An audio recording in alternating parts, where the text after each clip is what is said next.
Hola, muy buenas tardes. Bienvenidos a esta sesión de Tiempo de Sembrar Poesía en la segunda temporada. Les recordamos que este programa es parte del proyecto Tiempo para Juglar de la Secretaría de Cultura a través de la Coordinación Nacional de Desarrollo Cultural Infantil. Los talleres en línea de Tiempo para Sembrar Poesía invitan al público general, promotores culturales, artistas y creadores interesados en estimular la expresión e invitar e incentivar desde la oralidad el trabajo con niñas, niños y adolescentes. Les invitamos a seguir esta transmisión y, por supuesto, a expresar sus comentarios, hacer sus preguntas o algunas inquietudes que les genere esta sesión. Esto puede ser a través del chat y les haremos llegar a nuestra invitada todos sus comentarios, sus preguntas y saludos.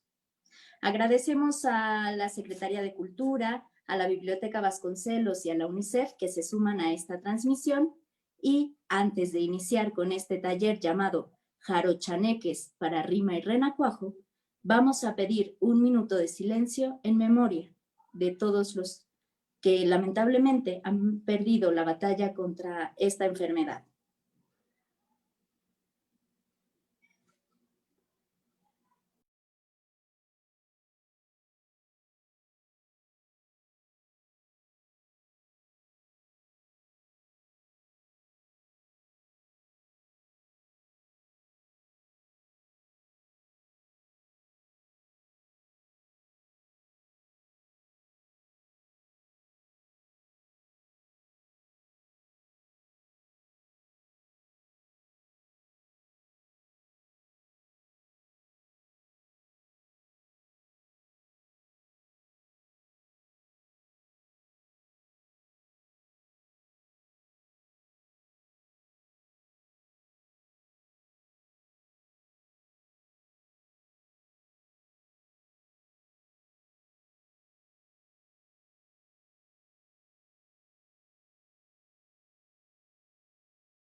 Agradecemos también en este momento a todo el personal de salud que ha apoyado y que está acompañándonos en esta situación que vivimos. Muchísimas gracias a todas, a todos los compañeros del sector salud. Pues bien, como les comentaba, este taller lleva por nombre Jarochaneques para rima y renacuajo. El objetivo de este taller es ofrecer herramientas pedagógicas y teóricas para los maestros que trabajan con infancias desde lo verbal y también algunos ejercicios para niñas y niños que deseen aprender a jugar con la palabra. Para este taller estará con nosotros Cirani Guevara. Antes de cederle la palabra a ella, quisiera comentar un poquito de su ficha biográfica, que seguro se va a quedar corto con toda la trayectoria que ella tiene, pero quizás sean unas líneas como un primer acercamiento. Ella nació en la ciudad de Jalapa y creció entre Juchitán, Oaxaca, la Ciudad de México y Santiago Tuxtla, pueblo de la ascendencia de su familia materna, donde aprendió desde pequeña a ejecutar la música y danza popular de la región, el son jarocho. Estudió el bachillerato en un centro de artes de Limba, teatro en la Academia de Héctor Azar y posteriormente lengua y literatura hispánicas en la Universidad Veracruzana. Fue cofundadora de un centro cultural culinario en la capital veracruzana llamado La Bruja y ha grabado colaborativamente en 4 discos. Ha compartido escenario con agrupaciones de son jarocho como Mono Blanco, Los Cojolites y Macuiles, así como con miembros individuales de grupos como Sonex, Los Vega, Semilla, Hijos del Chuchumbé, entre otros. Ha hecho 3 giras autogestivas en Europa y Canadá. En cuanto a su trabajo escrito, ha colaborado en publicaciones de crítica literaria, poesía, filosofía y son jarocho. Es un gusto tener esta tarde con nosotros a Cirani Guevara. Bienvenida, Cirani. Gracias, hola, buenas tardes. Muchísimas gracias por la invitación a Alas y Raíces. Estoy muy feliz de compartir con ustedes en esta tarde Y bueno, aquí en Veracruz, en Jalapa, en la montaña, ya se empieza a sentir el frío. Estamos ya en fechas posteriores a nuestras tradiciones de muertos y estoy muy feliz de que me acompañen en esta charla. Quisiera comenzar dándoles un bosquejo de lo que pienso hoy exponer. Me gustaría que tuvieran una idea de cómo trabajo con la infancia, pero también me gustaría sobre todo compartirle a los maestros, a los talleristas, em, pues herramientas para que puedan trabajar mejor con los pequeños, con las pequeñas y para que sea más divertido para ellos acercarse a la literatura oral y escrita. Bueno, como mencionaron bien las compañeras, yo estudié lengua y literatura hispánicas, pero principalmente mi trabajo ha sido para niños en escuelas activas.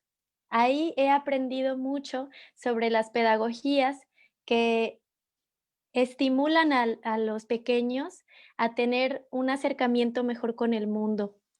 Ahí aprendí que es a través del movimiento y de los sentidos que los pequeños se acercan a todo y algo tan abstracto como el lenguaje no es tan abstracto cuando está el mundo lleno de material que les ofrece para que ellos lo digieran. Entonces, ¿por qué pensamos que es tan complicado acercarse a las infancias desde la literatura?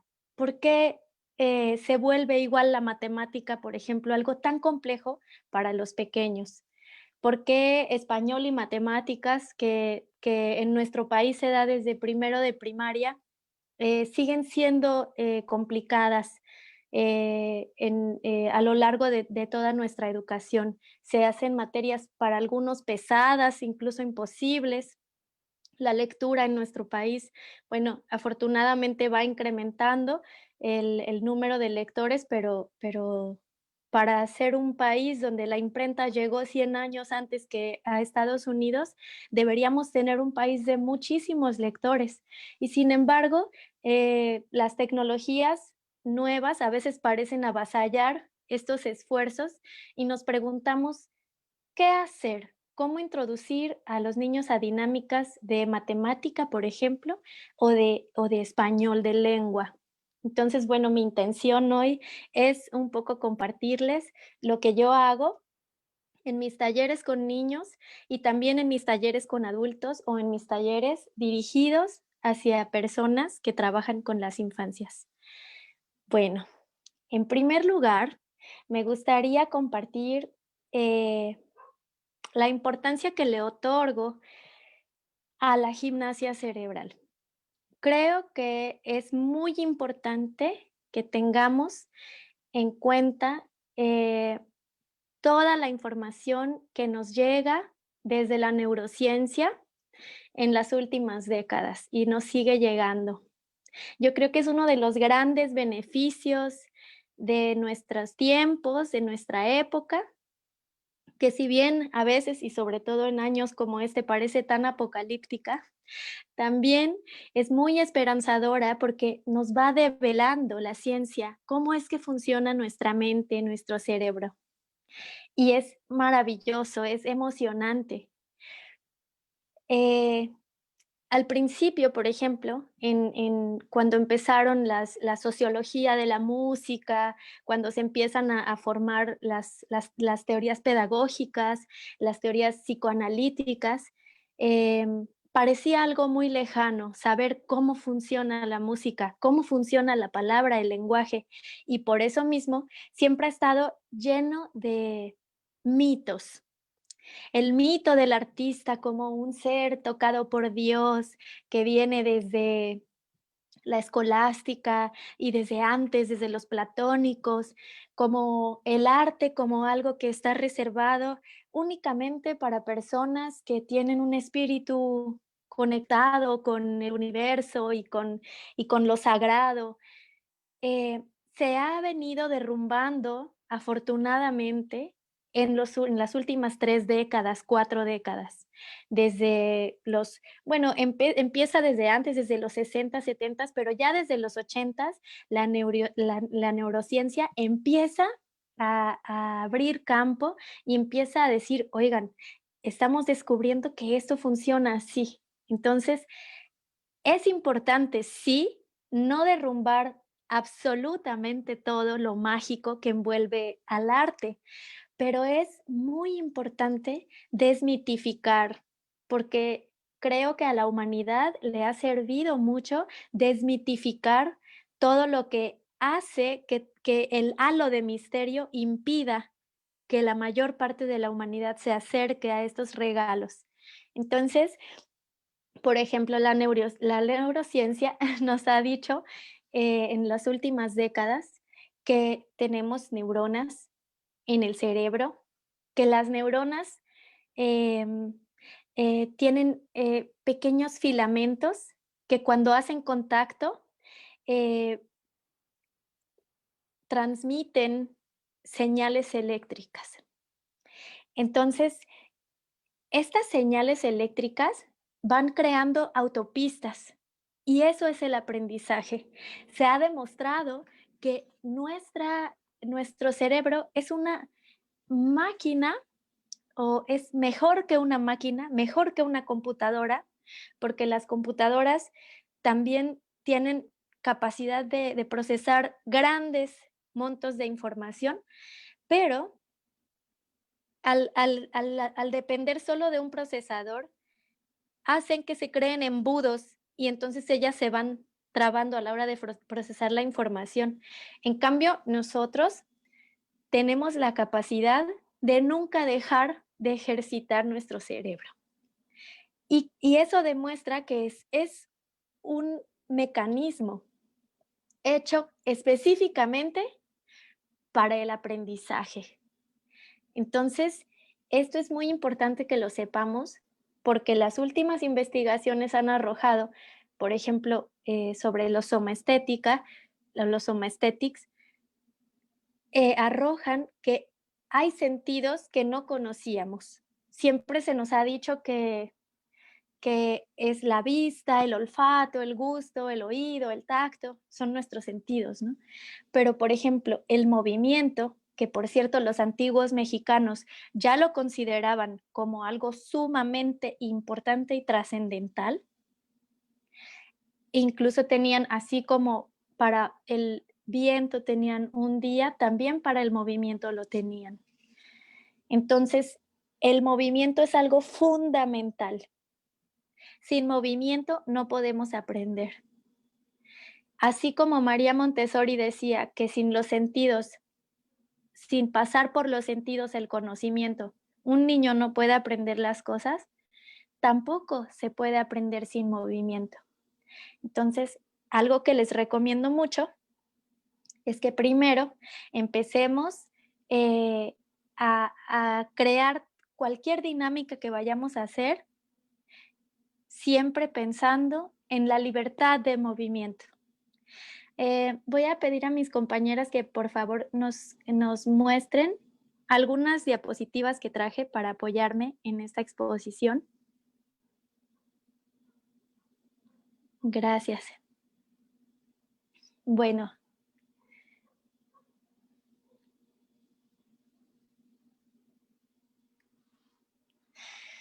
bueno, algo que recomiendo muchísimo a todos los talleristas es definir los objetivos y el tipo de habilidad que vamos a querer fomentar en nuestro grupo. Aquí podemos dividir, por ejemplo, quiero que los niños aprendan exclusivamente a improvisar, ¿no? O quiero, no me interesa tanto que improvisen, sino que se acerquen a la literatura, a lo literario, que sepan en qué consiste lo literario. No me interesa mayor cosa a que aprendan a rimar, ese va a ser mi objetivo principal, ya sea escrito o sea improvisado. Quiero que mis alumnos aprendan lo básico de la música. Entonces, o simplemente quiero que la música o la palabra sean un pretexto para trabajar juntos y para crear lazos sociales entre ellos. Es decir, ¿cuál va a ser mi objetivo principal? Y eso irlo anotando. Hacer apuntes con fines metodológicos, también lo escribí ahí, porque una bitácora nos va a ayudar mucho a ir sabiendo cómo evolucionan nuestros planteamientos, nuestras hipótesis. Yo creo que este ejercicio va a funcionar porque este grupo es tal, después no funcionó tan bien, después este día me fue muy bien, pero este otro día esto no funcionó, entonces cuando el grupo está así, este ejercicio no funciona. Todo eso es importante que lo vayamos anotando, porque eso nos va a ir incluso dando pistas para desarrollar nuestra propia metodología. Y eso, tener metodología nos va a dar una estructura que vamos a saber si funciona o no y vamos a poder descartar cosas y hacerlo cada vez más divertido. Recordemos que siempre una de las cosas más importantes es que los niños se diviertan porque así aprenden mejor. Hacer una evaluación del grupo. Esto es importante. Desde las primeras reuniones que se tenga, podemos ir viendo la edad del grupo, por ejemplo, si está equilibrado en género, eh, a qué etnia pertenecen los niños, o si van a la escuela la mayoría, si no van a la escuela. Todo esto nos va a ayudar a desarrollar mejor nuestras actividades. Otra cosa que he aprendido mucho es a introducir una asamblea al grupo. En mi experiencia, las asambleas resultan mucho. Grandes maestras y maestros utilizan asambleas y siempre dan un plus positivo al grupo. ¿Por qué?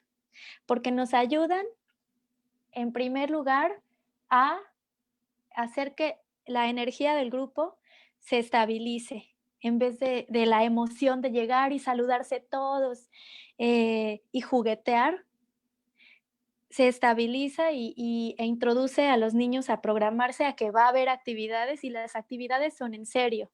Entonces, toda esta reunión de hacer círculo es importante antes de las actividades. Ahora, cada grupo va a ser diferente y para esto debemos hacer antes la evaluación.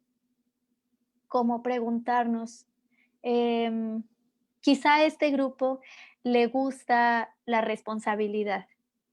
Entonces, ahí, por ejemplo, he estado en asambleas donde se le asigna a cada niño una ocupación. Tú vas a ser el encargado de decir que la asamblea comienza cada día.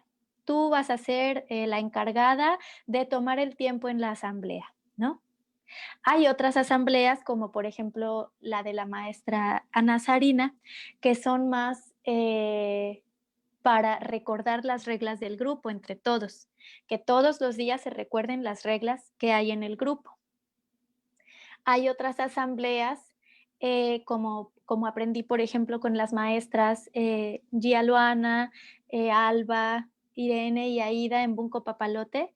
En esas asambleas más bien se recuerda lo que se vio la clase anterior para fomentar la memoria en los niños.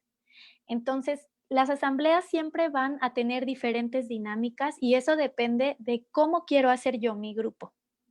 Pero es muy necesario que exista ese espacio, aunque sea de 10 minutos, aunque sea de 8 minutos, de 15 minutos máximo, para que ahí los niños puedan ya programarse a que comienza la actividad y también a poder, por ejemplo, expresarse si vienen de unas vacaciones, de un fin de semana, en vez de estar platicando, que se desfogue, que se desahogue toda esa energía para entonces podernos poner a trabajar. Si el taller será permanente, puede ser pertinente hacer actividades primero. Entonces, para esto tenemos que definir cómo va a ser nuestro taller. Es el punto número 1 sobre definir los objetivos y el tipo de habilidad que queremos fomentar. Ahí vamos a saber si nuestro taller va a durar días, si va a durar semanas o si es un taller permanente donde tenemos posibilidad de plantearnos metas a corto, mediano, largo plazo. Si el taller es permanente, entonces es importante que las primeras actividades sean para que los niños se conozcan. Podemos hacer juegos con sus nombres, por ejemplo. Podemos hacer dinámicas mixtas para evitar que se hagan grupos de niños y niñas. También dinámicas en las que trabajen en edades de mayor y menor edad para que los niños no hagan grupos relegando a los niños pequeños. Entonces, bueno, eh, siempre tener, yo creo, esta idea de que los talleres son sobre todo espacios lúdicos que sirven para que los niños aprendan a través de sus sentidos, pero a través del juego sobre todo. Sin embargo, tener esta idea de que en el fondo son una cuestión muy estructural, pero esto solo nosotros lo sabemos. Por ejemplo, Pesetti nos dice, hay que tener en cuenta siempre que tenemos un prejuicio con la infancia, los adultos, y que siempre estamos pensando que, por ejemplo, el niño es una hoja en blanco. Y pues nada más equivocado. Los niños no son una hoja en blanco que nosotros tenemos que llenar. Eh, también pensamos que son caprichosos y no son caprichosos. Son prejuicios que nos tenemos que quitar de la infancia para poder jugar con ellos, pero con una estructura sabiendas de qué es lo que sucede entonces. Si no son caprichosos, entonces, ¿por qué actúan así? Pesetti, por ejemplo, nos dice que los niños tienen una vida donde todas sus emociones son muy intensas y muy verdaderas. Y desde esa magnitud enfrentan todo. Entonces, ellos tienen la idea de que se les niega algo que es a lo que solo los adultos tenemos acceso, ¿no? Entonces, él habla de hacer un bucle, por ejemplo, ¿no? De siempre eh, solidarizarse, tratando de aliviar esa, eh, esa premura que pueden sentir ellos.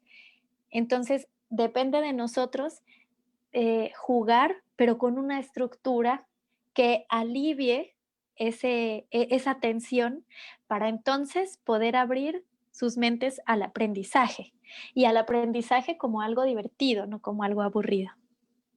Ok, intentar tener presentes los errores que se pueden cometer por predisposiciones, esto de lo que estaba hablando. Eh, Hacer uso de actividades que involucren todos los sentidos. María Montessori decía que el aprendizaje entra por los sentidos y es algo en lo que, por ejemplo, Steiner también coincide, el creador de la escuela Waldorf. Entonces, ellos involucran siempre actividades motrices antes de las actividades teóricas y no únicamente en una misma clase, sino también en la edad de los niños. Por ejemplo, algunos niños aprenden manualidades, los más pequeños, y ya los más grandes pueden aprender ciencias naturales, matemáticas, historia. Pero lo primero es que ellos toquen el mundo. Me gusta mucho el método Montessori en el cual los niños aprenden a leer y escribir pasando sus dedos por las letras dibujadas en grande y plasmadas con papel de lija, por ejemplo, o con algo muy suave también puede ser, pero que tenga textura. Y entonces ellos pasan las yemas de sus dedos por toda la letra y eso hace que el movimiento de la letra quede plasmado de manera diversa en sus mentes. No es únicamente que ellos vean que alguien lo escribe en el pizarrón y que memoricen el icono. Se trata de que todo su cuerpo toque la figura A, B, con las yemas de sus dedos. Igualmente se aprende matemática en Montessori. Si queremos que el niño a los 11 años descubra por sí mismo el binomio cuadrado perfecto, tendremos que darle primero durante los 3 años de jardín un rompecabezas que tenga en sí la fórmula del binomio. Es un rompecabezas, ellos aprenden jugando, no se les dice esto es el binomio. ¿Me explico? Toda esta eh, plática que quiero darles hoy es son tips o claves para que nosotros podamos trabajar mejor con ellos, pero no necesariamente para que se lo digamos a los niños, ¿verdad? Los niños deben aprender con la menor teoría posible y el mayor juego. Em, los sentidos, entonces, como decía, son sumamente importantes. Separar las actividades según sus distintos fines. Bueno, de eso también ya hablé un poco, cómo separar puede ser una parte teórica, una parte práctica, una parte de desfogue, y esto nos va a ayudar a tener una mejor organización en el taller, porque no podemos pedirle a los niños, por ejemplo, eh, que tengan una actividad de mucha concentración después de dejar que ellos hagan una actividad muy, muy física, donde sus corazones se aceleren, donde ellos queden. Es decir, tenemos que planear bien cómo va a subir y bajar la energía en nuestros talleres para después no pedirles que hagan cosas que en ese momento no son capaces de hacer. También recordar que generalmente los niños más pequeños no soportan más de 10 minutos o 15 minutos de atención. Entonces, tomando en cuenta todas estas cosas, vamos a poder planear mejor nuestras actividades. La parte teórica, cuando estén concentrados, no más de 15 minutos, eh, y después pasar a las partes prácticas. Ya las actividades de relajamiento pueden venir después. ¿Cómo vamos a lograr que todas estas actividades se integren? Bueno, para mí es sumamente importante pasar primero por una fase de concentración. Puede ser que la asamblea sea suficiente, puede ser que la asamblea solamente sea como un preámbulo. ¿Podemos pasar a la siguiente diapositiva? Gracias. Traje estas gráficas para que podamos ver bien cómo es que nuestro cerebro trabaja cuando hablamos y cuando escuchamos. ¿Por qué es importante esto? Porque vamos a trabajar con lenguaje y el lenguaje entra por los oídos, igual que la música. No todo el lenguaje, hay lenguajes de señas, de signos, etcétera, pero la oralidad, que es lo que estamos trabajando, entra por el oído. Entonces, la literatura está íntimamente ligada al oído, mucho más que a la vista. Y bueno, quería leerles una cita que traje de Walter Ong, del libro Oralidad y Escritura, donde él nos dice: en este sentido ordinario, la escritura era y es la más trascendental de todas las invenciones tecnológicas humanas. No constituye un mero apéndice del habla, puesto que traslada el habla al mundo oral y auditivo a un nuevo mundo sensorio, el de la vista. Transforma el habla y también el pensamiento. Esto lo vamos a ver un poquito más adelante cuando platiquemos sobre el habla, la oralidad, pero que sepamos desde el inicio que si bien la literatura es un acto de escritura hoy en día, lo fue durante milenios antes un acto auditivo y de memoria. La escritura es lo más nuevo del lenguaje, eh, la música y la escritura. Lo más nuevo es la escritura. Entonces, bueno, em, como habíamos dicho, nuestro cerebro tiene neuronas y las neuronas tienen una membrana y hay también dendritas que están tratando de hacer contacto entre unas y otras. Necesitamos de químicos que son neurotransmisores para que las neuronas puedan hacer sinapsis y ahí ocurre la descarga eléctrica entre ellas. Y así pueden entonces hacer las autopistas o las calles del conocimiento en nuestro cerebro. Todo lo que aprendemos siempre, siempre, siempre al principio es lento. Es muy lento porque ellas, nuestras neuronas, están empezando a hacer sinapsis sobre carreteras que no existen. Apenas están abriendo los caminos. Pero si repetimos una actividad y la repetimos, se genera mielina, que es lo que hace que puedan hacer mejor sinapsis. Entonces, a mayor mielina, mayor impulsos hay entre las neuronas. Eso es apasionante porque tenemos aproximadamente 100 millones de neuronas en nuestro cerebro y eso es igual al número de estrellas que hay en la Vía Láctea. Entonces, eso es como un, tener un universo dentro de nuestra mente que está ahí solo para que nosotros lo utilicemos. ¿Cómo se utiliza? ¿Cómo generamos más mielina y hacemos que esta sinapsis ocurra? Porque además la mielina ayuda a que, las neuronas incluso se regeneren. Hay estudios de neurociencia que demuestran que se pueden, que subsanan, que aíslan, que tienen una mucho mejor actividad a mayor mielina. Entonces, nosotros podemos hacer que nuestro cerebro funcione bien a través del movimiento y a través del movimiento se unen todos nuestros sentidos.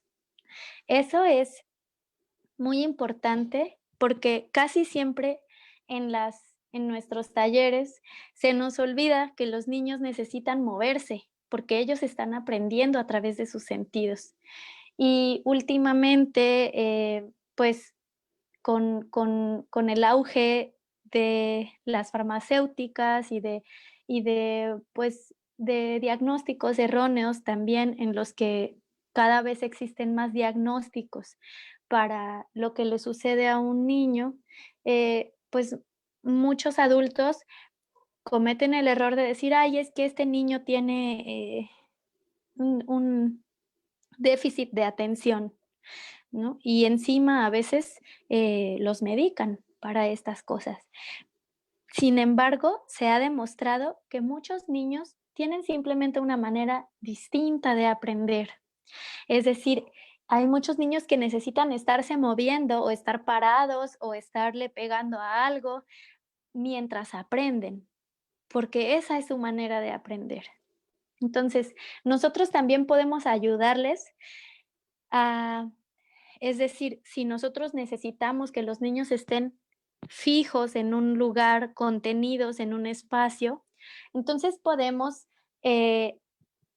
empezar los talleres con actividades de gimnasia cerebral muy sencillas, muy sencillas. Por ejemplo, podemos hacer este ejercicio que es solamente que con la mano izquierda se toquen el ombligo, que con la mano derecha se toquen la garganta y apretar y desapretar. Y apretar por unos segundos y desapretar. Ejercicios tan sencillos como ese o como el ahora muy utilizado tapping. Tocarse a lo largo de las zonas del cuerpo que queremos despertar en ese momento.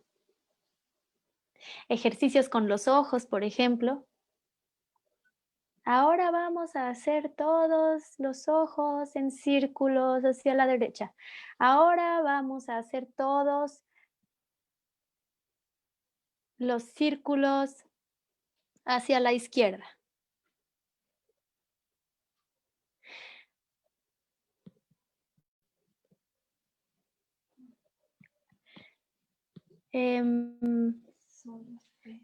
Me gustaría saber si tenemos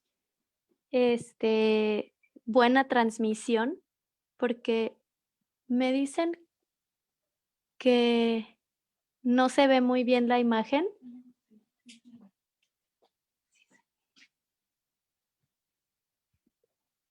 Quisiera saber, tener una retroalimentación de cómo vamos por parte del público o por parte de mis compañeras en el chat. ¿Está todo bien?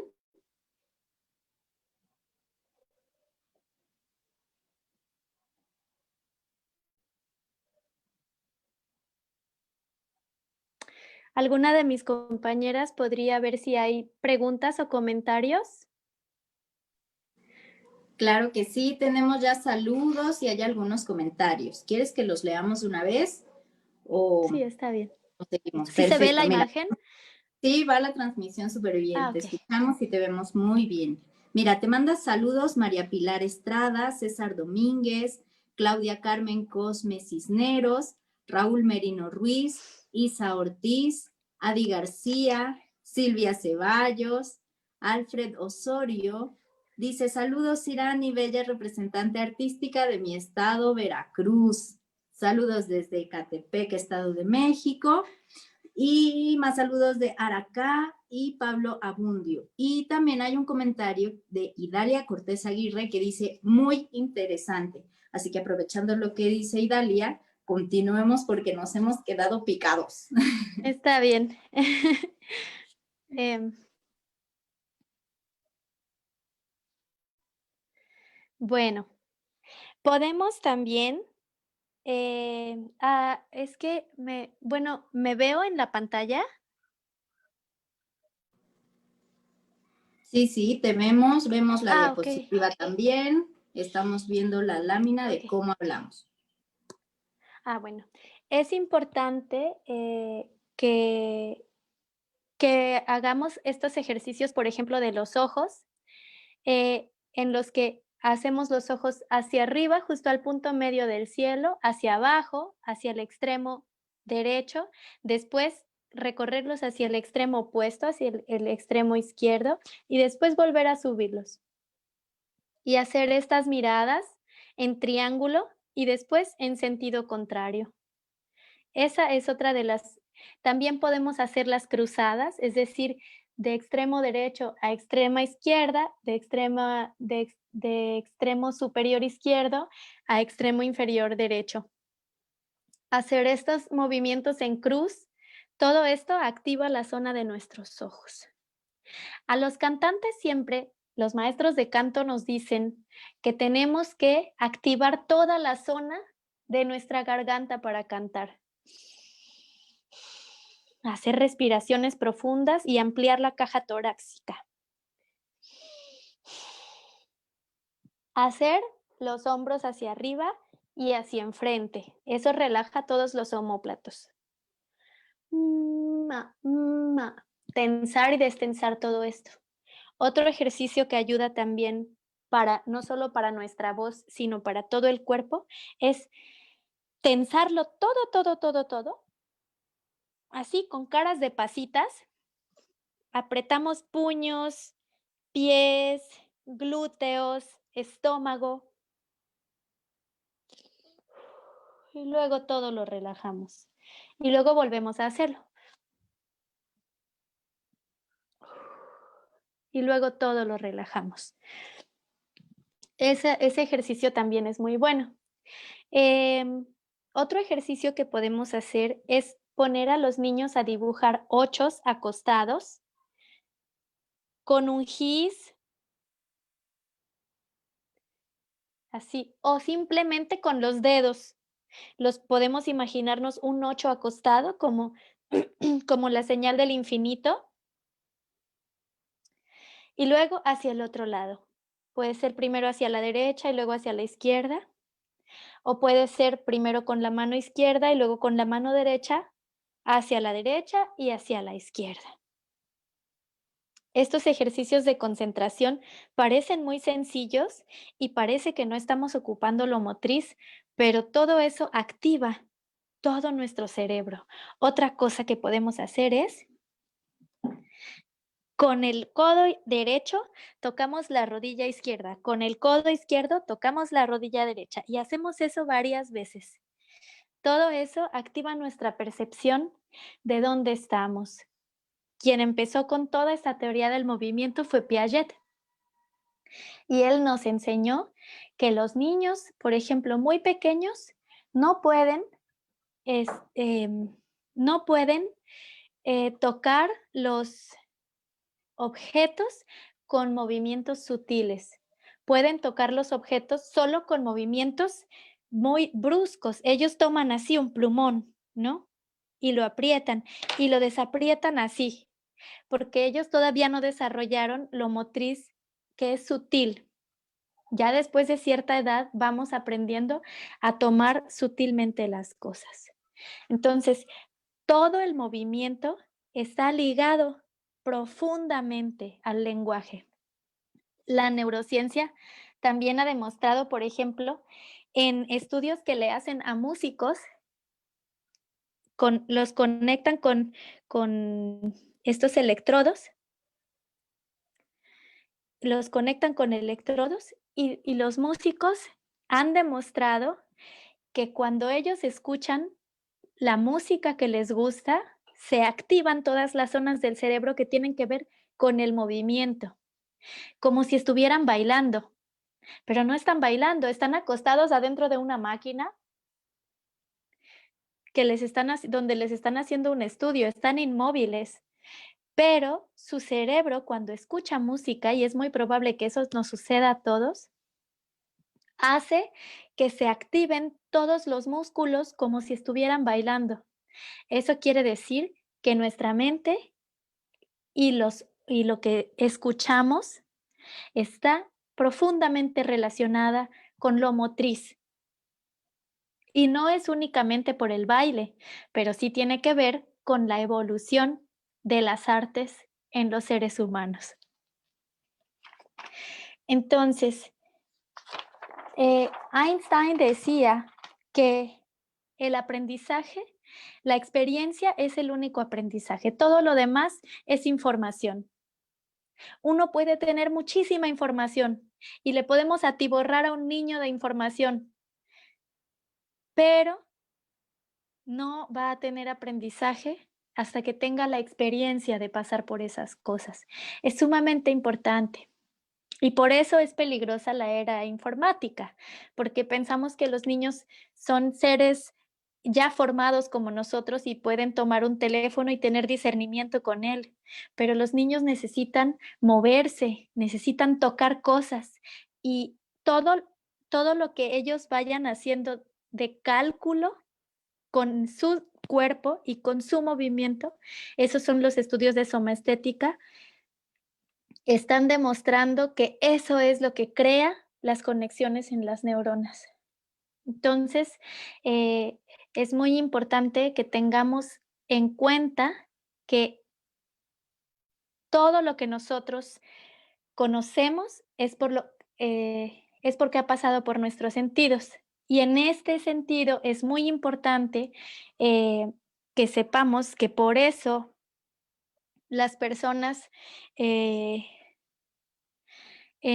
aunque no tuvieran pedagogía, las personas que pertenecen a generaciones que no son la nuestra, ellos tienen una habilidad impresionante muchas veces en lo motriz, porque ellos jugaban a la resortera y jugaban a los papalotes y jugaban a tirar el trompo, y todo eso es física. Ellos aprendían sobre la resistencia del viento en el papel, sobre qué pegamento pegaba mejor, sobre cuándo era mejor volar un papalote, cómo bailaba un trompo si lo aventabas de cierta manera, y todo eso es física.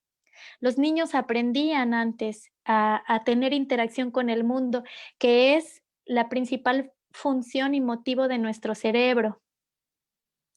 Y si nosotros les negamos eso ahora, pues les estamos negando el aprendizaje.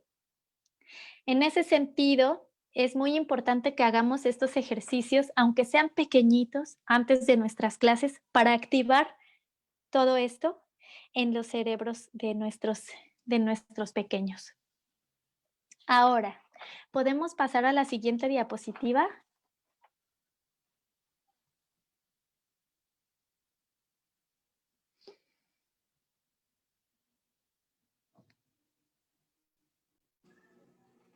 Sí, Irán, y mientras se pone la siguiente diapositiva, te comento que hay mucho interés en que veamos a cuadro grande los ejercicios. Entonces, si pudiéramos retomarlos en cuanto tú lo consideres, estaría excelente.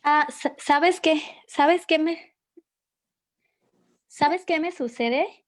Que yo no me veo en la pantalla. Hola. Sí, estás a cuadro, ¿Sí? vemos ya, quitamos ahora Ok. las láminas. Si quieres repetir Ok. ahora los ejercicios, estaría fabuloso. Sí, bueno, hay varios ejercicios que podemos hacer. En primer lugar, podríamos, por ejemplo, tomarnos con la mano izquierda en la parte del ombligo y tomarnos con la mano derecha la garganta y apretar, apretar, apretar, apretar y luego desapretar. Y luego otra vez apretar, apretar, apretar y luego desapretar. Todo eso activa porque nos hace recordar nuestros,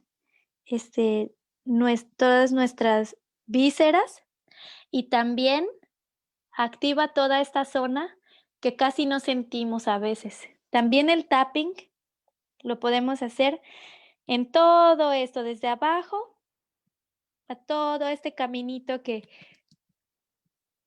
los orientales llaman el camino de los chakras.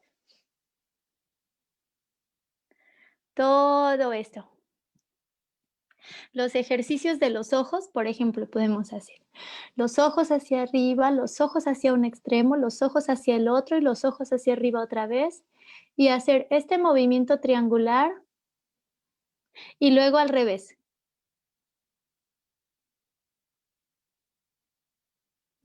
Podemos hacer de la extrema izquierda a la extrema derecha, de arriba hacia abajo. Y al revés. Como si hiciéramos una cruz. Nuestros ojos hacen así. Sí, como un moño. También podemos hacer el ejercicio de los ochos. Con nuestro dedito podemos hacer que un niño dibuje un 8 acostado, como el signo del infinito, como este símbolo. Y podemos también nosotros hacerlo con los dedos. Hacemos que un niño haga esto.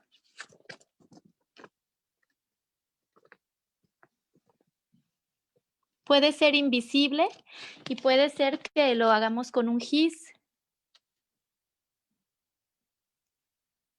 Y hacia el otro lado. También podemos hacer codo derecho, codo izquierdo con rodilla derecha, codo derecho con rodilla izquierda y hacerlo repetidamente. También podemos hacer apretarnos todos,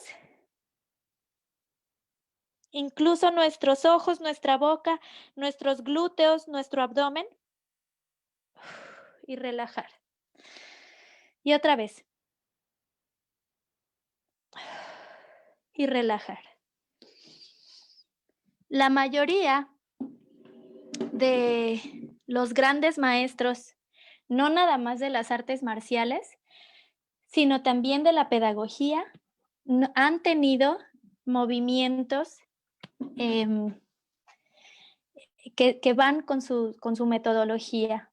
No únicamente ellos, inclusive, pues, grandes gurús, por ejemplo, siempre tienen alguna disciplina, como yoga, o alguna disciplina que haga que sus cuerpos se muevan, se estiren, se revitalice, porque es nuestro contacto con el mundo, nuestro cuerpo.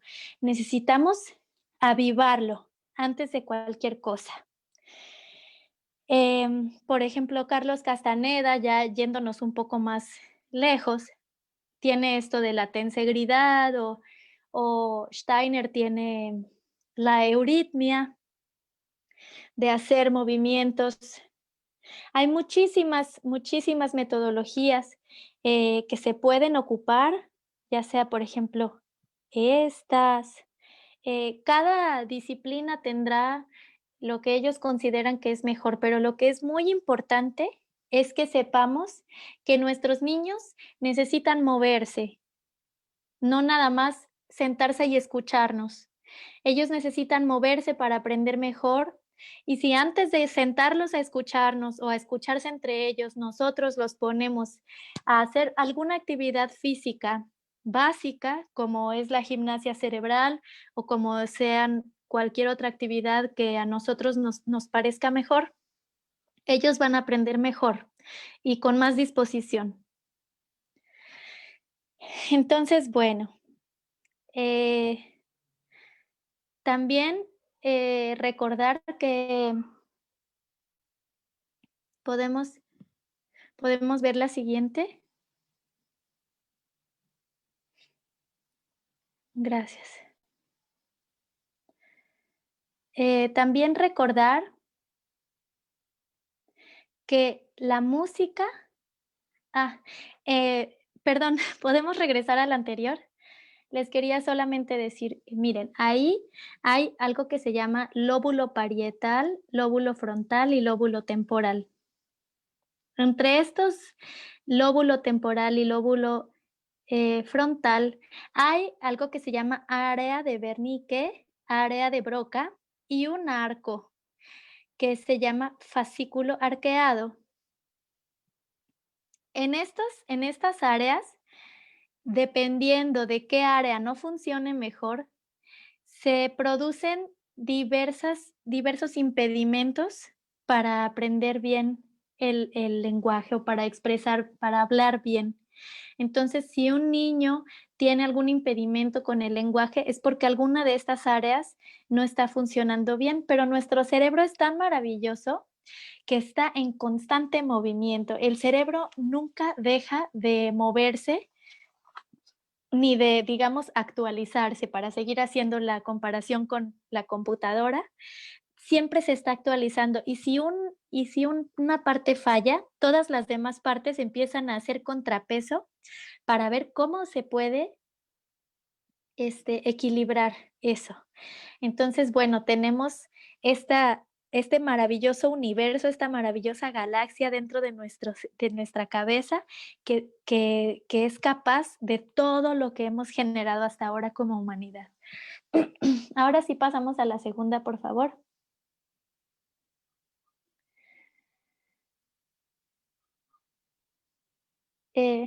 ¿Cómo escuchamos? Pues las vibraciones que produce algo en el exterior estas frecuencias entran transmitiéndose a través del aire en nuestros oídos. Por eso, el elemento aire es sumamente importante, porque gracias a él podemos escuchar. Eso es lo maravilloso de estar en este planeta también. Entonces, entra a nuestro cerebro y solo hay a nuestros oídos y solo hay 3 huesitos chiquititos. Y en esos 3 huesitos reciben las señales y lo transforman en impulsos eléctricos que entran a nuestro cerebro. Cada persona descifra eléctricamente distinto todo lo que se escucha. Entonces, eso es lo maravilloso de la música, que entra a nuestro cerebro y que podemos responder a estos impulsos de esta manera personal, pero también colectiva. Es decir, hay ciertos estudios de la neurociencia que hablan de cómo ciertas músicas sirven para ciertas cosas. Entonces, si ustedes quieren, por ejemplo, que sus alumnos estén relajados en clase, es conveniente poner música barroca porque esa música tiene 60 golpes y esos son el número de latidos que tiene nuestro corazón cuando está relajado. Entonces, por ejemplo, poner música barroca a un nivel inferior para que no interrumpa la clase, es una buena herramienta para que los niños estén relajados. La siguiente, por favor.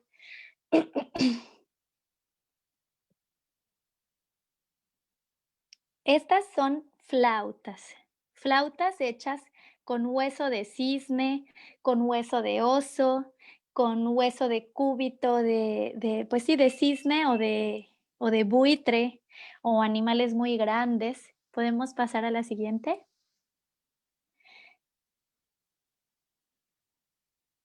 Y estas flautas son vestigios de los primeros instrumentos que hicieron los seres humanos. La música lleva con nosotros, según los científicos, aproximadamente 40,000 años. Es decir, que nuestra especie todavía no era nuestra especie, no era Homo sapiens, no éramos los humanos que ahora conocemos, cuando ya hacíamos música. La siguiente, por favor. Estas son frescos egipcios. Son músicas que nos demuestran que hace miles de años ya teníamos una ejecución sofisticada de los instrumentos musicales. ¿Podemos pasar a la siguiente? Quise traer estas pinturas para mostrarles un poco que la poesía es muchísimo más antigua que la escritura. En la época que retrata esta pintura, ya había escritura, pero esa tradición de los poetas griegos, como son Safo y el Aedo que le está cantando a ella en esta pintura de Alma Tadema, esa sí es antiquísima. Se cree que los Aedos podían memorizar miles y miles y miles de versos. La siguiente, por favor. Él es Homero. A él se le atribuye la Ilíada y la Odisea. Se dice que los Aedos andaban de pueblo en pueblo contando las historias de los guerreros y de la realeza y las historias de los pueblos, y todo lo hacían únicamente con su lira y todo lo hacían completamente de memoria. Se cree que se podían memorizar hasta 20,000 versos.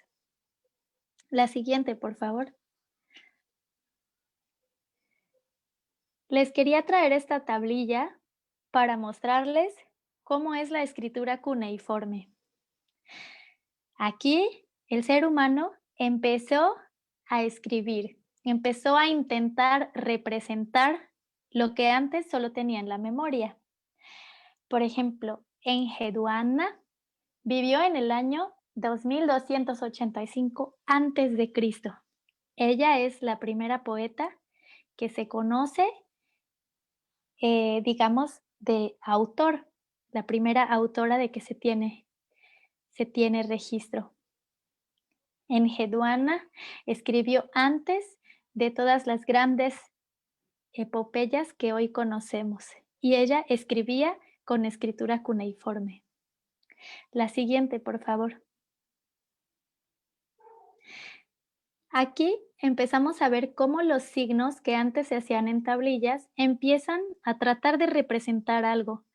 Pasó mucho tiempo antes de que nuestros grafos o de nuestras representaciones se volvieran símbolos o signos fonéticos, es decir, que representaran lo que nosotros queríamos decir fonéticamente para representar algo abstracto. Ese salto es impresionante, pero como nos dice Walter Ong, también empezó a deformar la relación que nosotros teníamos con la memoria, que a fin de cuentas era lo más importante para la poesía. Siguiente, por favor. Siempre me gusta enseñarles este mapa porque es la demostración. Además, este mapa es del siglo XIII, pero este mismo territorio, que es la península ibérica, tuvo muchas evoluciones a lo largo de su historia. Hubo un momento en que todo eso que dice castellano era mozárabe. Entonces, me gusta mucho porque vemos todas las influencias que tiene nuestra lengua española. Y la lengua castellana, yo siempre lo digo, es una lengua de poetas. Tuvimos en la historia de esta península muchos altibajos y siempre, igual que la mayoría de los territorios en la humanidad, estuvo en pugna, es decir, siempre era tratar de pelearse los unos con los otros por el territorio. Pero algo que es muy hermoso en la historia de nuestra lengua es que hubo reyes que eran muy cultos y que casi dedicaron su vida a adquirir conocimiento y casi hicieron sus batallas y sus conquistas en pos del conocimiento. Es decir, conquistaron, por ejemplo, el sur de Italia varias veces porque con ellos había una gran relación cultural. Y la evolución de la lírica, es decir, de la poesía en nuestra lengua, obedece a una cristalización del lenguaje que desembocó en el Siglo de Oro. Pero desde la Edad Media y desde antes de que tuviéramos castellano, como lo hemos visto en las imágenes de los griegos, ya existía el oficio de la persona que sabe repentismo, que a través de la oralidad se comunica con los demás. La siguiente, por favor.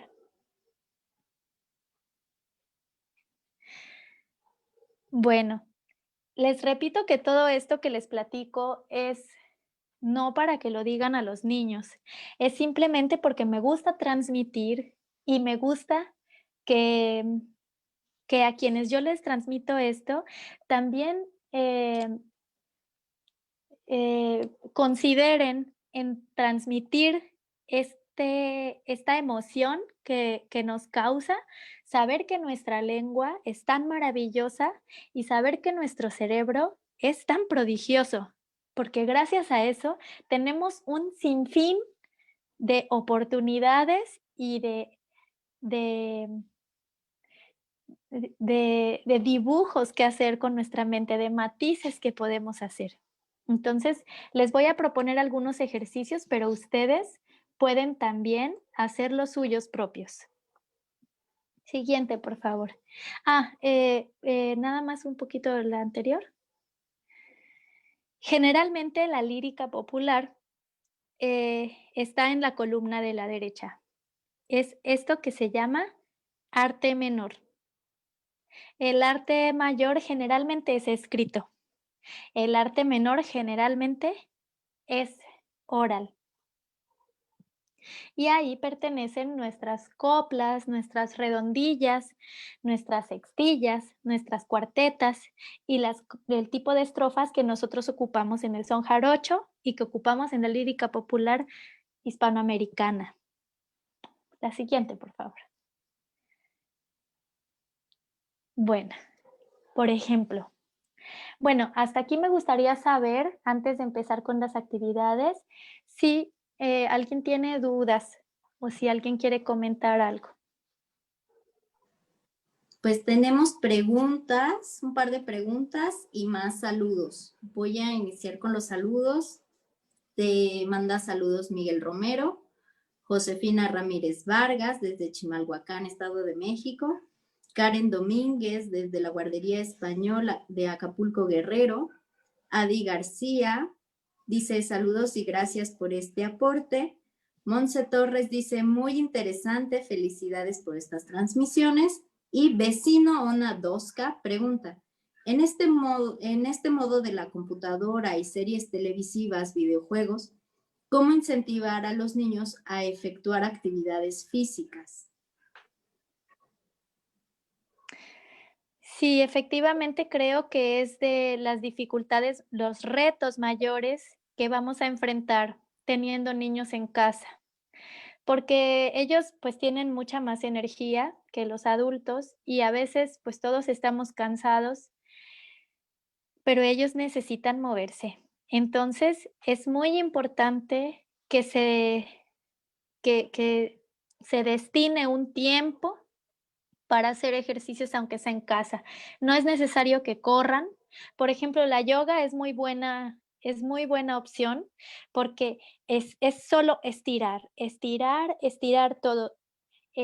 Hay diversas posiciones y eso ayuda a que toda la sangre fluya hacia todos lados.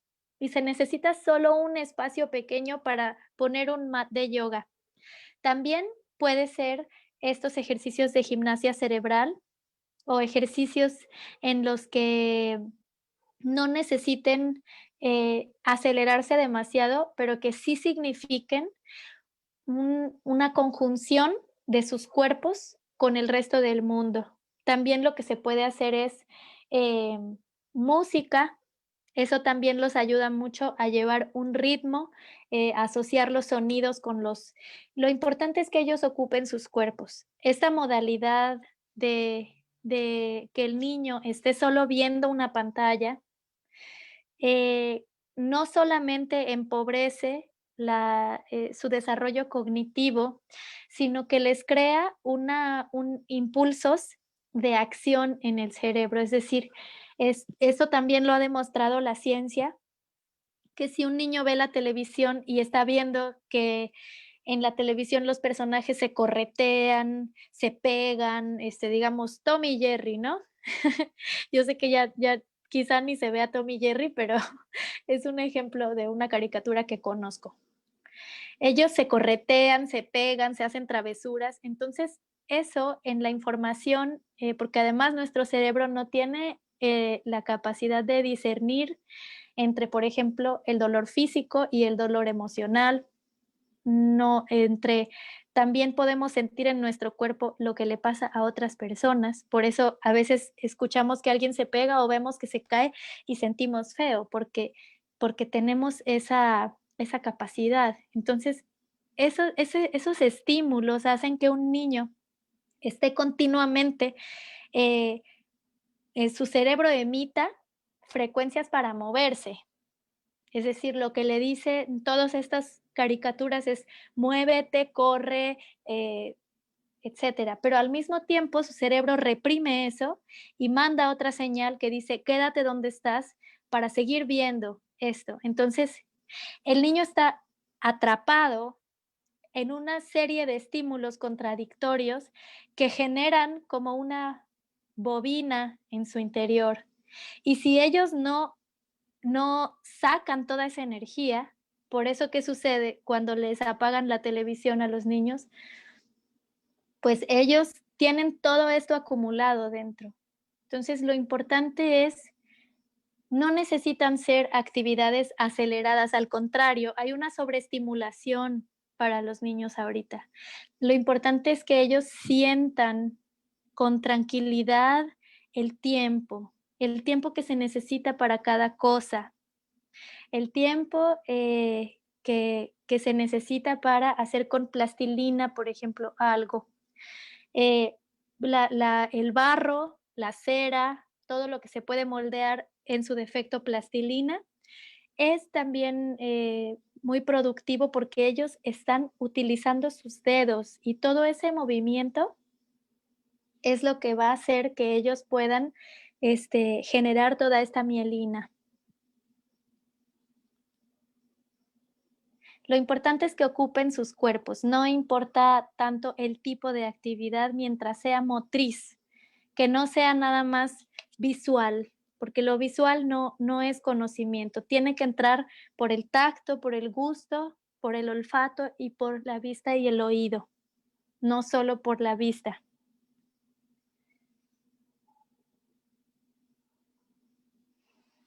Ok, esta es una actividad literaria que puede ser que se puede hacer sencillamente con niños que no saben hacer rimas.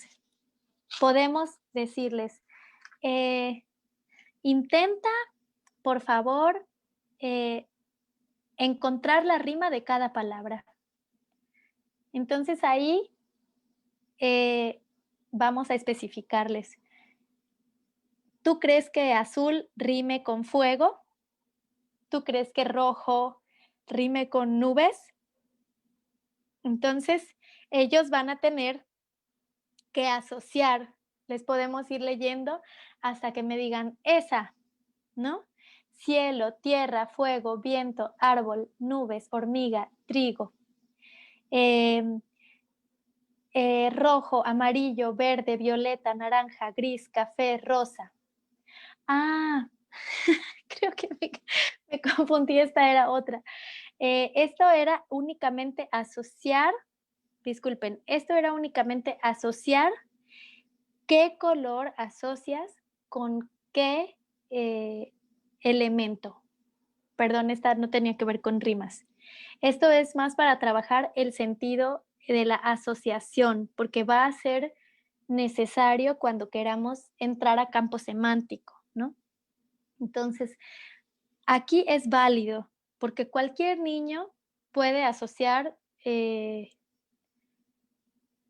viento con azul, o con rojo, o con amarillo, aunque no sea de ese color, porque aquí entra la interpretación de cada quien. Entonces, esto es importante eh, para que ellos aprendan a asociar y también que cualquier asociación es válida. Nadie va a juzgar lo que ellos asocien. Si ellos quieren asociar rosa con tierra, está bien, pero también explicarles que existe, por ejemplo, que existe la tierra que no es café, pero que la mayor parte de que el café, el color café es el que asociamos con la tierra. Esto puede servir para campo semántico. La siguiente, por favor.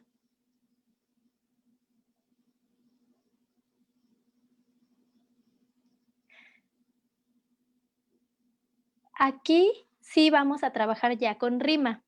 Les podemos leer acordeón, espejo, hamaca, ermita, destapo, París, adelante. Y que nos digan con cuáles palabras creen que estén rimando. Y después tratar de hacer una historia o un poema a partir de estas asociaciones. Por ejemplo, una termita fue a la ermita que estaba bonita. Entonces, a través de conectores podemos ir haciendo que ellos asocien las rimas y empiecen a generar una historia con esas 3 rimas. Recuerdo que Pesetti tiene un ejercicio muy bonito que es que ellos vayan enumerando con tiempos. Por ejemplo, pueden decirles, escriban algo que hicieron ayer o algo que recuerden ayer, algo que tenga que ver con los sentidos. Puede ser algo que escucharon ayer o algo que vieron ayer o algo que eh, olieron ayer, por ejemplo, y después ir alterando el sentido, ¿no? Por ejemplo, si tú dices, eh, ayer vi eh, un ave que volaba en el cielo y después vi am, a mi sobrina que hacía la tarea. Y después intercambian esos elementos y pueden decir, yo ayer vi un ave que hacía la tarea, ¿no? Entonces, al intercambiar estos elementos, podemos empezar a generar una especie de poesía. En este caso, en el caso de este ejercicio, pueden inventar qué hacía cada animal y con, con cada uno de los objetos y por qué era cada uno de los adjetivos, ¿no? Y después intercambiar. La próxima, por favor. Es muy importante también al trabajar con niños y poesía, es muy importante que sepan qué tipos de palabras hay.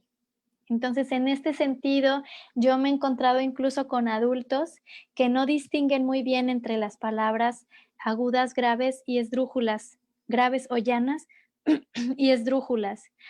Casi siempre porque están confundidos sobre que si el número de sílabas es tal, entonces la palabra es aguda o llana o esdrújula. Casi todos piensan, la confusión principal es que piensan que las palabras esdrújulas son muy largas y las palabras agudas son cortitas. Y no es así, más bien depende del acento. Si está en la última, en la penúltima, o en la antepenúltima. Entonces, aquí hice 3 listas y ustedes también pueden hacer las suyas propias, donde van de lo más corto en cuanto a sílabas a lo más largo, sin que dejen de ser palabras agudas, ni llanas, ni esdrújulas. Por ejemplo, automatización es una palabra muy larga, pero es aguda. Y por ejemplo, equidistante es una palabra muy larga, pero es llana. Las palabras esdrújulas por fuerza deben ser más largas, porque al tener el acento en la antepenúltima sílaba, pues es obvio que deben tener por lo menos 3 sílabas. Pero eso no tiene que ver tanto con identificar si una palabra es aguda, llana o esdrújula, y este es un buen ejercicio para eso.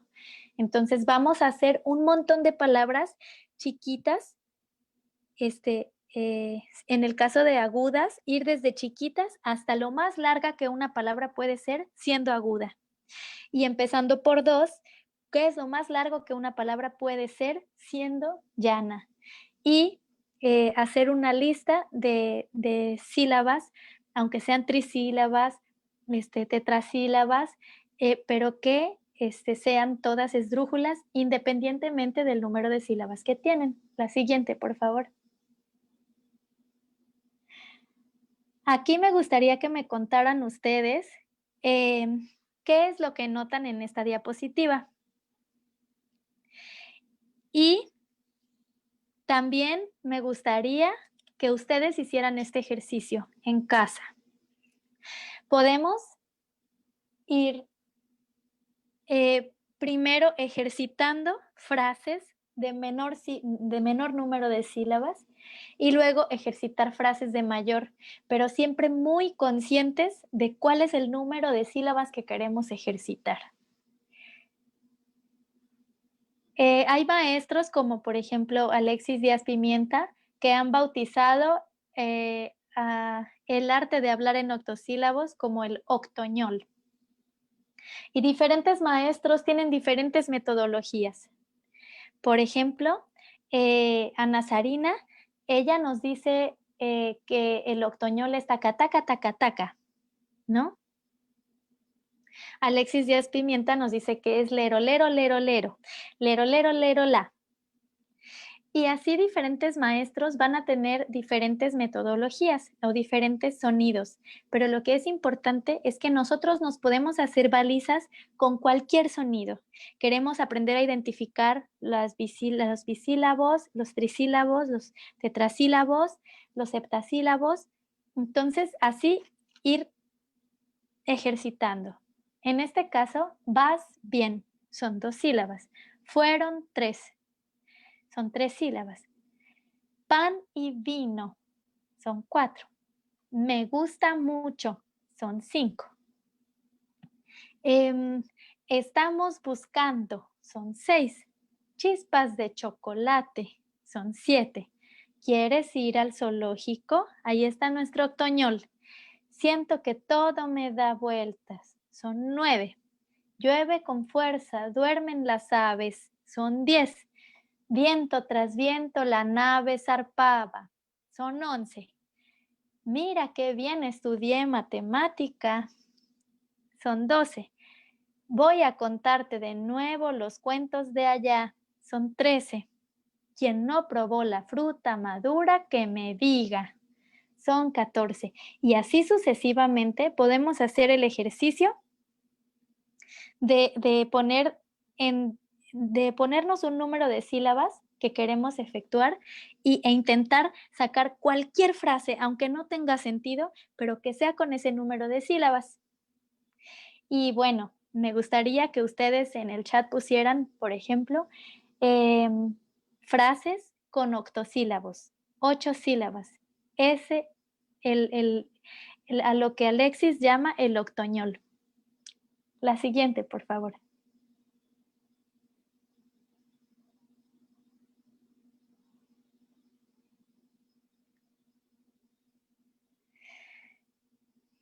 Bueno, también es importante que en algún momento de sus talleres toquen este punto con los niños. Es muy importante que ellos sepan de las licencias poéticas y de la ley de acentuación final. ¿Qué es la sinalefa? ¿Qué es el hiato? ¿Qué es la diéresis? ¿Qué es la sinéresis? Es importante porque sin estas dos cosas, las licencias poéticas y la ley de acentuación final, no se puede hacer versificación realmente. Entonces, pero primero es la oralidad, primero es interiorizar el ritmo y por eso les puse este ejercicio antes de que ustedes hagan frases dependiendo del número de sílabas que quieren abarcar, porque a fin de cuentas la oralidad es lo importante y lo que importa es cómo se escucha, con qué ritmo. Entonces, después de eso, ya entran las licencias poéticas, porque si queremos abordar primero la teoría y después interiorizar el ritmo, a veces hay cosas que la teoría no explica, porque, por ejemplo, la sinalefa, que es cuando una palabra termina con una vocal y la siguiente también, y se unen y cuentan como una sola sílaba, hay frases a veces que las tienen o a veces, dependiendo de cómo se pronuncia, se hace hiato. Entonces, es muy importante que primero aprendamos la musicalidad de cómo suena cada verso cuando es de cierto número de sílabas. Y finalmente, la ley de acentuación final es muy importante porque si no la llevamos a cabo, no se escuchan musicalmente los versos. Entonces, por ejemplo, en el son jarocho, que es la... 2 diapositivas adelante, por favor. Ah, no, la siguiente. No, la siguiente. Sí, los ejemplos de coro en el son jarocho. Yo siempre le digo a mis alumnos que sus balizas, en vez de ser sonidos, las hagan con los mismos coros. Por ejemplo, los enanitos, los enanitos, los enanitos, los enanitos. ¿Sí?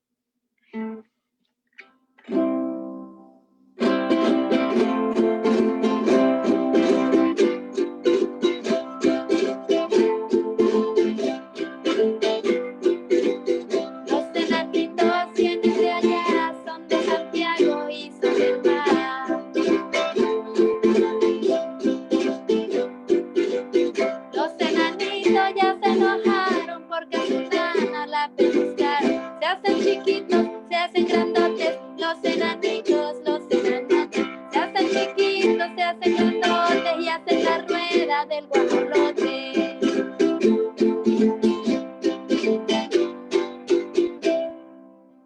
¿Se dieron cuenta? Todo lo que utilicé fueron heptasílabos. Los enanitos, que cuenta como 6 por la ley de acentuación final. Los enanotes, los enanotes, se hacen chiquitos, se hacen grandotes, son heptasílabos, perdón, son todos heptasílabos. Y casi todos los coros en el son jarocho, como dice la diapositiva, tienen sextillas que pueden ser heptasílabos, hexasílabos o pentasílabos. Son pentasílabos los enanitos. Los enanitos, los enanotes hacen la rueda del guajolote.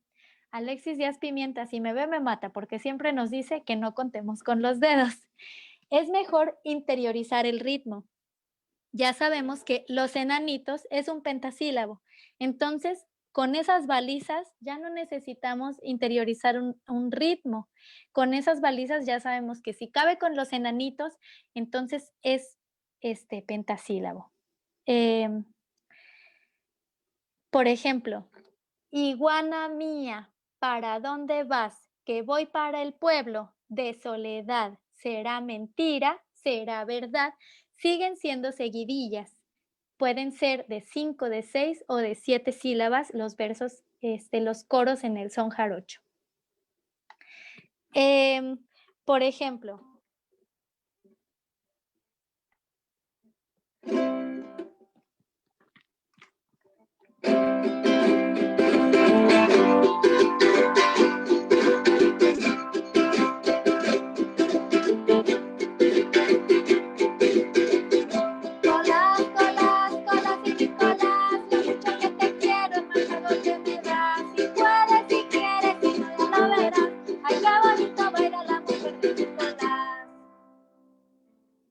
también es Colás, colás.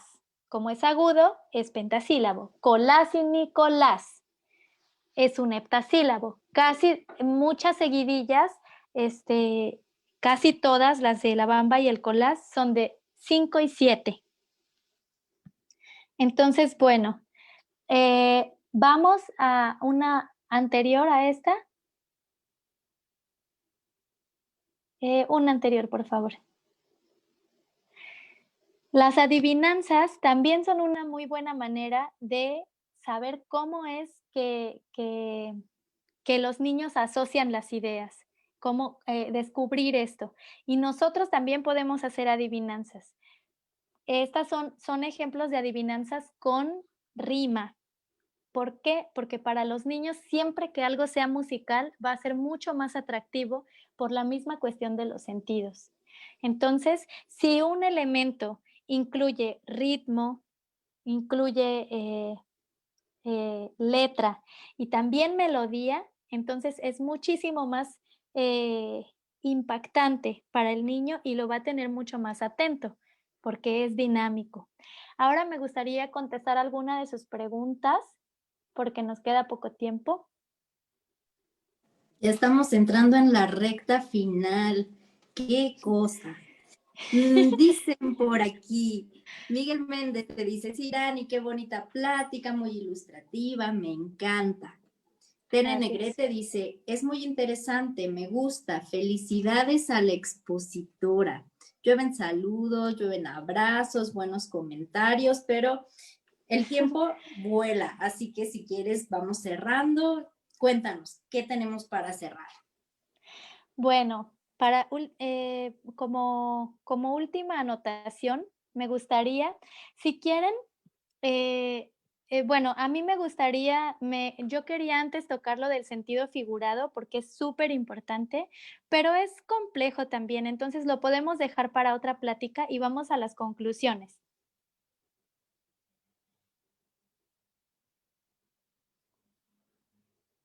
Es nuestra última diapositiva.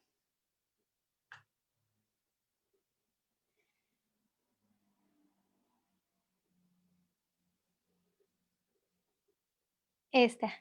Entonces, para concluir, porque es importante, también es importante con los niños hacer una conclusión, ya sea que tengamos, por ejemplo, una canción para empezar y una canción para cerrar, pero es importante que haya algún elemento que concluya el taller. Entonces, es recomendable hacer asambleas de apertura y de cierre.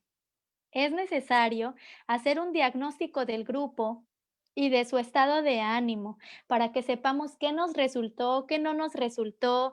Cuando el grupo está así, es mejor no hacer esto. Si están muy acelerados, mejor no hacer esto. Y también que recordemos siempre que lo que funcionó una vez con los niños no va a funcionar siempre. No hay fórmulas para trabajar con los niños y lo mejor es estar abiertos a que nosotros también juguemos y nos relajemos para no tensarnos, porque tratar de controlar un grupo con niños puede llegar a ser muy frustrante si esperábamos algo, alguna meta que no se cumplió. Entonces, lo mejor es saber que mientras ellos estén jugando y divirtiéndose y presten una atención en la que nosotros sintamos que ya se cumplió la meta del taller, que ya aprendieron algo, es suficiente.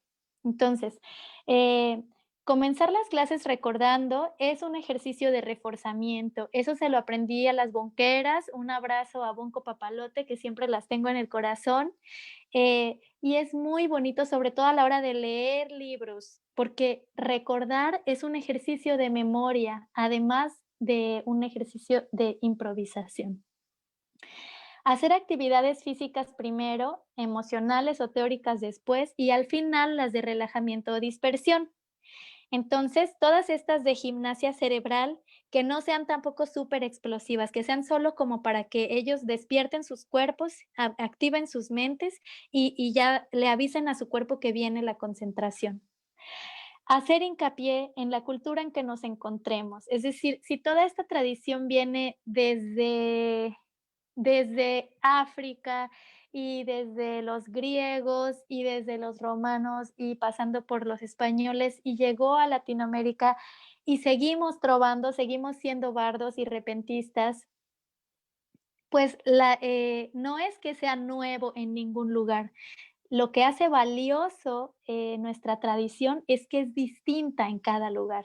Entonces, tratar de hacer hincapié en la identidad, por ejemplo, en el caso de Santiago Tuxtla, que es el pueblo de mi madre, pues a mí me encantan los versos que tienen ese lenguaje arcaico de los tuxtlas, que tienen palabras en náhuatl, entonces, que tienen seres mitológicos de esa región. Entonces, hacer hincapié en las sutilezas de cada región, que es la riqueza de nuestro país. Acompañar siempre que se pueda con música, porque ponen el triple de atención.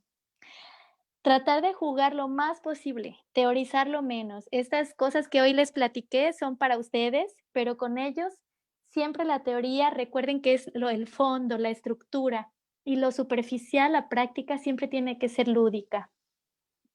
Intentar tener siempre una perspectiva psicosocial, saber que el taller va a ser quizá un receptáculo de un montón de cosas que les estén atravesando a los niños en ese momento. Entonces, saber que siempre el taller va a representar para ellos un escape, una contención, un alivio y verlo así. Entonces, saber también que se deben platicar ciertas cosas, como por ejemplo el género, tratar de sacar a colación esas cosas que están escondidas en nuestra sociedad y que lo mejor es hablarlos ahí para que ellos expresen cómo se sienten e ir dirigiendo a la equidad, ¿no? A que nosotros como moderadores siempre vayamos empujando eh, el diálogo hacia la equidad. Trabajar poco a poco la comunidad del taller, es decir, si no se conoce nadie, primero que se vayan conociendo, que se ayuden entre ellos, si a alguien se le murió la abuelita, platicarlo en la asamblea, que le digan que lo sienten, es decir, que poco a poco se vaya haciendo una sensación de fraternidad entre todos los niños, que eso es a fin de cuentas lo que buscamos trabajando con ellos a través del arte y presentar los trabajos que se van logrando hacer a manera de cierre de ciclo, siempre que sea posible, es bien importante.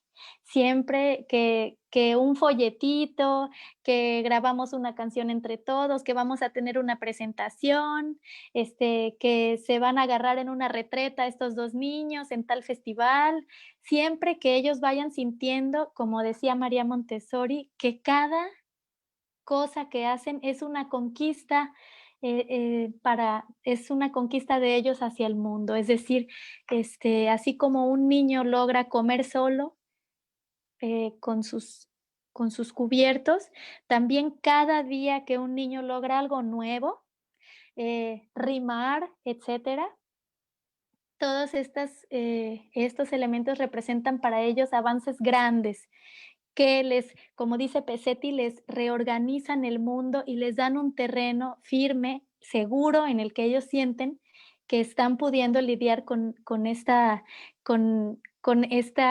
gran, como tienda de un montón de productos que les llaman la atención y a los cuales ellos sienten que no tienen acceso por ser niños, ¿no? Entonces, que sienten que van conquistando todo ese espacio. Y bueno, les agradezco muchísimo por haber estado aquí. Yo no sé si quieran, leer Muchas alguna otra gracias a pregunta. ti. Pues hay un comentario que me gustaría retomar porque viene muy ad hoc. Dice, lo bueno tiene poca duración. Padrísima la exposición, dice María Pilar Estrada. Y creo que, Gracias. claro, muchísimas gracias por compartirnos esto.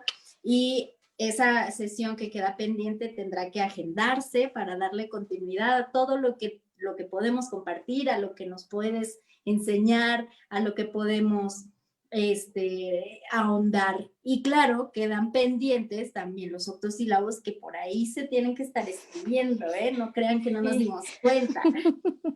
Y pues bueno, muchísimas gracias a ti, muchísimas gracias a quienes se conectaron, muchísimas gracias a la Secretaría de Cultura, a la Biblioteca Vasconcelos, a la UNICEF que se suman a estas transmisiones.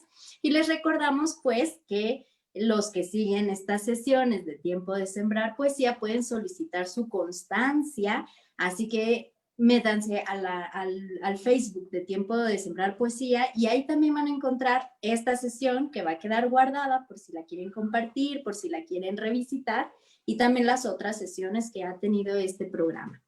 Los invitamos también a la siguiente sesión, que es el jueves 19 a la misma hora, y se llama Fandango, Tierra y Territorio, décima de Fundamento y Comunicación, asonancia y consonancia en la tradición jarocha, con Fernando Guadarrama. Así que Sirani, ahí también te esperamos y seguiremos en Claro. comunicación. Muchísimas gracias. Abrazos a todos. Chao, chao.